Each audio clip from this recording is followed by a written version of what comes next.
ওচৰৰে হয় মই মানে ভাড়াহে থাকো তেওঁলোকৰ মোৰ পৰিয়ালৰ কোনো নালাগে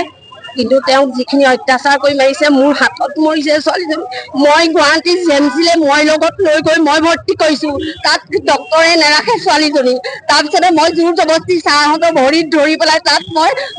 জেমচিত গৈ পেলাই ডক্তৰক কৈ তাত মই ভৰ্তি কৰিছো কৰি থৈ আহিছো পিছদিনাখন ৰাতি তাৰ পিছৰ পৰা অক্সিজেন দি ৰাখিছে ছোৱালীজনী ডক্তৰে কৈছে তেওঁ মানসিক অত্যাচাৰ কৰা হৈছে আৰু তেওঁ বহুত কষ্ট পাইছে খোৱা বোৱা নিদিয়ে কোনো দৰ্জাত তলা লগাই থয় তাই সোধোতে কৈছে তাই মোক বুকুত গু মাৰে বুলি কৈছে বুকুত গু মাৰিছে কাণ দুইখন কলা কৰি দিছে মাৰি পেলাই তলা মাৰি মাৰি শাহুৱেকে মাৰিছে বুলি কৈছে মৃত্যুৰ সময়ত আজি তাই কৈ গৈছে যে তাইৰ যিজনী 2 বছৰীয়া ছোৱালী আছে তাই কৈছে যে মোৰ ছোৱালীজনীক হেনচোৱালে আনিব নালাগে তাহাঁতক গতাই থৈ যাবলৈ দিছে আৰু কেডে বুলি কৈ পেলাই তাৰ মানে মৃত্যু হৈছে আমাৰ হাততে আৰু এতিয়া আমি এটাই ভাবো যে মনোজ ডেকাক মানে তাক মানে আমি কি একচন ল'ব লাগে তাক যাতে আমি ন্যায়টো বিচাৰো যাতে ছোৱালীজনী আত্মাই শান্তি পায় আৰু তাক আমি ন্যায় বিচাৰো সেইকাৰণে তাক একচন দিব লাগিব যে তাক